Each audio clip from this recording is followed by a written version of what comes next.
Welcome to a short history of the Internet and the web. In this presentation, we'll examine some of the most significant events leading up to the development of the Internet, the web, and other related technologies. Robert Walensky, a prominent AI researcher and professor at UC Berkeley, once said, "We've all heard that a million monkeys banging on a million typewriters will eventually reproduce the entire works of Shakespeare. Now, thanks to the Internet, we know this is not true." You've probably noticed that the Internet does have some type of mystical power that sometimes turns men into monkeys, especially if you've ever read any user comments left on YouTube. But the Internet is probably one of the most significant inventions of the 20th century. It has completely transformed how we work, play, learn, and communicate. And if you live in an industrialized nation, there's hardly any aspect of your life that is not touched in one way or another by the Internet. When looking for the origins of the Internet, many point to work by Vannevar Bush, a prominent inventor and science administrator, who wrote an essay entitled As We May Think in 1945. In this article, Bush describes the Memex, or Memory Index, a theoretical machine which Bush imagined could hold all of the user's books, records, and communications. All of the information contained in the Memex could be accessed quickly by following trails and links that the user would create, linking one thing to the next. The Memex would act like a private research library and a supplement to the user's memory. This paper would have a profound effect on scientists who would later develop hypertext systems and the web. Jumping ahead to the late 1950s, the Advanced Research Projects Agency, or ARPA, was established as a response to the Soviets' launching of Sputnik, the first space satellite. ARPA was responsible for funding and developing technologies that would be used by the military and beyond, and to make sure that the U.S. was never surprised again by the technological progress of another nation. In the 1960s, ARPA was working on the development of small and long-range networks, a type of internetwork. This work would later evolve into what we now call the Internet. Doug Engelbart, who was being funded by ARPA, demonstrated the first hypertext system called NLS, or Online System, in 1968. The system also demonstrated Engelbart's new pointing invention, which was called the mouse. Hypertext is similar to what a link is on the web. Clicking on a hypertext link moves the user to another location in a document or to a completely different document. This is, of course, how the web is structured. Engelbart's demo was the first time anyone had seen a working hypertext system or a mouse. It was so amazing and so ahead of its time that we simply refer to Engelbart's demo as the demo. Feel free to click on the demo link and watch it for yourself. At the end of the 1960s, ARPA's efforts at building a network paid off, and the ARPANET went online with 4 computers located at 4 different sites, 3 in California and 1 in Utah. Over the next few years, other nodes were added to the ARPANET, which allowed it to span the entire U.S. This was just the beginning of what would become the Internet. The beginnings of the ARPANET saw the development of numerous protocols and tools, many of which are still being used today. RFCs were created as an informal and fast method of documenting these tools and sharing ideas with others who were doing research on the ARPANET and other networks. These memos were originally printed on paper and distributed via snail mail. Later, they were accessed via FTP, but today they're accessible via the web. Most RFCs today are focused on protocol standards. Telnet was one of the first tools, and it was first described in RFC 15. It allowed the user to remotely log in to a system located elsewhere on the network. The user could then issue commands on their own terminal that would be executed on the remote host. Today, most people use Secure Shell, or SSH, instead of Telnet. It does the same thing as Telnet, but it uses encryption. In 1971, Ray Tomlinson developed an email system for the ARPANET. Before '71, ARPANET users could only send mail messages to other users who used the same computer. Tomlinson thought the @ sign could be used to separate a username from the machine name, which is of course still used in email addresses today. Tomlinson had no idea that his very first email would have any historical significance, so he just typed the first row of keys on his keyboard when testing his system. The same year, the File Transfer Protocol was developed, which allowed users to transfer entire files between two computers on the ARPANET. Like Telnet, FTP was not built with security in mind. So today, people use SFTP or SCP, which works much like FTP, but with encryption. About 12 years after the ARPANET first came online, it had over 200 nodes. In 1982, the ARPANET standardized the method used to send data packets across the network. TCP/IP is still the primary way to transmit data on the Internet.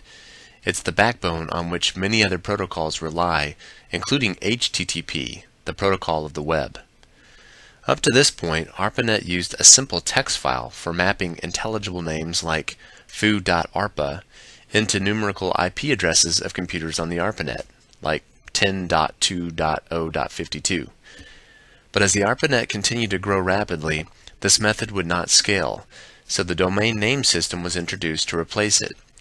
DNS distributes the work of converting host names to IP addresses to numerous name servers.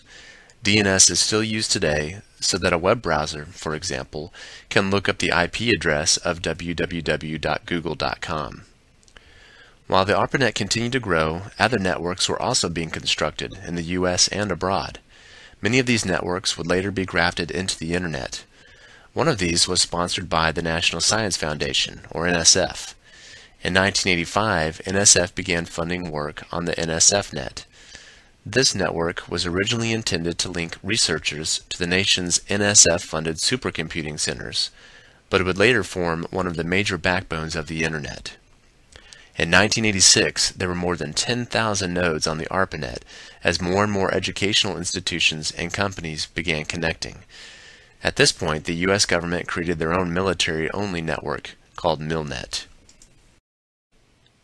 It was around the time when ARPANET was interlinked with NSFNet in the late 1980s that the term Internet started being used to name the global TCP/IP network that was forming. And as you can see in this graph, the Internet was and still is exhibiting exponential growth. In 1988, the Internet was growing rapidly, but it was still small enough that a college student could accidentally crash 6% of the computers on the Internet. This happened when Robert Morris, a 22-year-old Cornell graduate student, unleashed the first Internet worm. Morris's intention was to map the Internet, so the worm would duplicate itself on each computer it infected and then jump to another connected host. But a design flaw in the program caused it to replicate over and over on each computer, eventually crashing the system. Morris was punished with 400 hours of community service and a $10,000 fine for his mischief. If you were able to bring down 6% of the Internet today, I guarantee your punishment would be much more severe. Morris's Internet worm was just a hint of the things to come for a network that is not designed from the ground up with security in mind. By the way, Morris is currently a tenured professor at MIT. Tim Berners-Lee was working at CERN, a nuclear research organization in Geneva, Switzerland, when he decided to build a hypertext system on top of the Internet. He first proposed his system in 1989, and the next year he developed the first web browser, the first web server, the markup language for web pages called HTML, and the protocol to transmit web pages called HTTP. He called his system the World Wide Web. He built the first website in 1991 for CERN, which explained what the WWW was and how you could set up your own web server and use a browser to access it. For his contribution, Sir Tim Berners-Lee was knighted in 2004 by the Queen of England. He is still very active in promoting the web and open data initiatives in government. In 1992, the Viola www browser was developed for Unix, and it remained the most popular web browser until the Mosaic browser, which came along the following year. Mosaic was the first web browser to display inline images within a web page, and it was instrumental in helping popularize the web. Many of the developers of Mosaic would go on to develop the popular Netscape Navigator web browser. The number of web servers, or computers on the Internet which serve out web pages, went from 50 in 1992 to 500 in 1993. There were more than 2,500 web servers in '94, just a few years after the invention of the web, And just like the internet, the web was also experiencing exponential growth. Because of the growing popularity of the web, Tim Berners-Lee started the W3C, an organization that could enforce compatibility and foster agreement within its industry members who are building and adopting new web standards. The W3C is composed of businesses, nonprofits, universities, governmental entities, and individuals. The W3C has standardized a number of technologies like HTML, CSS, and XML. In 1994, the Netscape web browser was first released to the public, and this became the de facto web browser for several years. Yahoo also got their start in '94 when two Stanford graduate students started keeping a directory of websites organized in a hierarchy. Yahoo would later become a major search engine and web portal. Many people liken Yahoo to the Google of the 1990s. Netscape introduced a number of new features into the next version of their browser. It supported plugins, code written by third parties which could handle different file formats that the web browser couldn't natively handle. It supported frames, or the ability to break the browser window into independent windows that viewed different web pages. It capitalized on Java fever. In 1995, Sun Microsystems released the Java language, and there was a lot of hype associated with the release. So Sun engineers worked very closely with Netscape to create Java applets, or Java programs that could run in a little rectangular portion of a web page. It was a novel idea that would later lead to the popularity of Flash and Silverlight. And finally, Netscape added JavaScript support. This was a new language which had absolutely nothing to do with Java. It was a scripting language that the browser could interpret. It would allow developers to create more interactive web pages. For example, a developer could write code to pop up a beautiful advertisement when the user hovered their mouse over a particular portion of the web page. JavaScript remains a pivotal technology that many websites rely on today. Bill Gates at Microsoft was finally figuring out that the web was not just a fad, and Microsoft released the first version of Internet Explorer the same year Netscape 2.0 was released. To jumpstart adoption of their browser, Microsoft bundled it for free with Windows 95 and later with Windows 98. So if you were to have purchased a new computer running Windows, the operating system that a vast majority of PCs used, you had no need to install Netscape Navigator. This action, along with other monopolistic practices, would eventually land Microsoft in court and being found guilty. The end result, though, was really the downfall of Netscape. Flash was released in 1996. It was like Java applets in that it allowed developers to write code that could be packaged up, downloaded over the web, and executed by a browser plugin within a web page.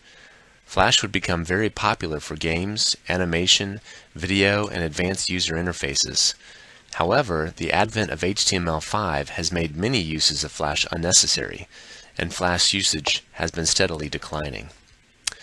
The web had been around for about 5 years, and some noticed that web pages that were available one day were gone the next.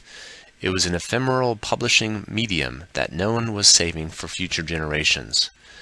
Recognizing this problem, computer engineer and entrepreneur Brewster Kahle started the Internet Archive, a nonprofit digital library whose mission is to provide permanent storage and free access to collections of digitized materials, including websites, music, and public domain books. By using their Wayback Machine, you can see what web pages looked like years ago. HTML4 was published as a W3C recommendation in '97. It was hoped that the standard would unify the divergence of HTML that Netscape and Internet Explorer were supporting. At this time, the two browsers were at war. Netscape had a commanding lead in terms of number of users, but IE was catching up. Internet Explorer 4.0 was released in '97, and at the release party in San Francisco, they featured a 10-foot tall E logo. Netscape employees came to work the next morning and found the giant logo on their front lawn, with a sign attached that read, "From the IE team, we love you." The Netscape employees knocked it over and put their Mozilla mascot on top of it, with a sign that read, "Netscape 72, Microsoft 18. This was the current adoption rate, but it was soon to change significantly in favor of Microsoft. Network Solutions has been the sole domain name registration service for .com, .net, and .org top-level domain names since 1992. In 1998, Network Solutions registered its 2 millionth domain name. Many of these domain names were not actually being used. They were being registered by individuals who were speculating that the domain name would be worth lots of money to someone else in the future. XML also emerged in 98. It's a markup language standardized by the W3C that defines rules for encoding a document that is readable to humans and to machines. XML is quite prevalent on the web. No one entity controls the entire internet, but ICANN wields a fair amount of power. ICANN is a nonprofit organization headquartered in Los Angeles, and they control IANA, the group that is responsible for IP address allocations, management of DNS, and other important internet functions. ICANN works by consensus, gathering input from a variety of internet stakeholders from around the world. However, ICANN is an American entity, and they derive much of their power from the U.S. government. The web is a big, big place. Can you imagine how you would find anything in it if it weren't for web search engines? Larry Page and Sergey Brin were working on their PhDs at Stanford University when they developed a novel technique for improving how web search engines would rank their results. Their PageRank algorithm used the web graph, or the links that exist between web pages, to determine which pages should be ranked higher in the result set. You can see the first Google server in the picture on the left. The new search engine was significantly better than their competitors, and it didn't take long until Google became the #1 search engine in the US and eventually the world. Microsoft's Bing is currently a distant second. Today, Google is involved in numerous activities, but their most profitable business is serving up advertisements in their search results. At the turn of the century, the internet was pervasive, and it was enabling the development of new technologies which were very disruptive to established industries. The entertainment industry, in particular, was really getting shaken up. Napster was a peer-to-peer file-sharing service first developed by Sean Fanning in '98. It became very popular for individuals who wanted to share MP3 files with others at no cost, thus depriving compensation to the artists, composers, and others who had created the music. Many universities had to block the service as MP3 sharing among their students consumed their networks and opened them up to lawsuits. The Recording Industry Association of America sued the service for enabling copyright infringement in 2000, and Napster closed down the following year. It was a win for intellectual property owners, but it also served as a wake-up call to the entertainment industry. They needed a better business model if they were going to survive the internet era. In 2000, the estimated size of the web was at least 1 billion web pages. Today it is much larger, although it's very difficult to measure the size of the web. It was also in 2000 that the W3C released the XHTML recommendation as a replacement for HTML4. XHTML was basically HTML that had to conform to XML rules, which were quite strict. It would be a full decade before XHTML would be replaced with HTML5. The largest encyclopedia ever created had its origins in 2001 when Jimmy Wales and Larry Sanger started Wikipedia. But instead of hiring the brightest and most capable individuals to create it, they allowed anyone to write it. In theory, there was no way it would work, but in reality, it has worked quite well. It's not always accurate, but it provides very helpful facts and pointers to more authoritative sources for anyone who is doing research on a subject. It is one of the most popular websites on the planet with more than 30 million articles in 287 languages. Wikipedia is emblematic of how the internet can harness the wisdom of the crowd to do incredible things. Around the same time, blogs or weblogs became very popular, and they continue to remain quite popular today. The graph you see was created by analyzing the link structure of political blogs during the 2004 U.S. presidential election. The red dots represent conservative blogs, and the blue represent liberal blogs. The figure shows that conservative blogs tend to link to conservative blogs, and liberal blogs link to liberal blogs. Apple began selling music for 99 cents a song via iTunes in 2001. It didn't take long before they had sold over 25 million songs. Today, iTunes sells not only music, but also TV shows, movies, and books. iTunes was arguably one of the most influential agents in getting the entertainment industry to embrace new business models that the internet enabled. 2003 saw some of the worst computer threats ever due to vulnerabilities in computers connected over the internet. These viruses and worms caused millions of dollars in terms of downtime. After 2003, you would be crazy not to have quality virus protection software on your computer. Online social networks like MySpace and Facebook took off in 2004. Mark Zuckerberg's Facebook has endured better than MySpace, and it's rare to find a college student without a Facebook account. Although Facebook regularly gets criticized for periodically changing their privacy settings, younger Americans in general seem to be far less concerned about privacy than earlier generations. The platform continues to rise in popularity with over 1 billion people using the site each month. Every tech entrepreneur dreams of creating something great, something that gets lots of buzz, and then is sold for crazy sums of money to Google. This is what happened to the three co-founders of YouTube, which was acquired by Google in 2006. Streaming video online had been difficult in the early years of the internet, but as the bandwidth and speed was generally fast enough for the public, YouTube became a popular place to upload video. Today, over 100 hours of video are uploaded to YouTube every minute, and over 6 billion hours of video are watched each month. YouTube's popularity continues to increase because of the ubiquity of smartphones and fast internet connections in the developed world. Twitter launched its microblogging service in 2006. Today, over 500 million tweets are issued per day. Twitter is just one example of Web 2.0, a new generation of websites that allow users to easily make their own contributions.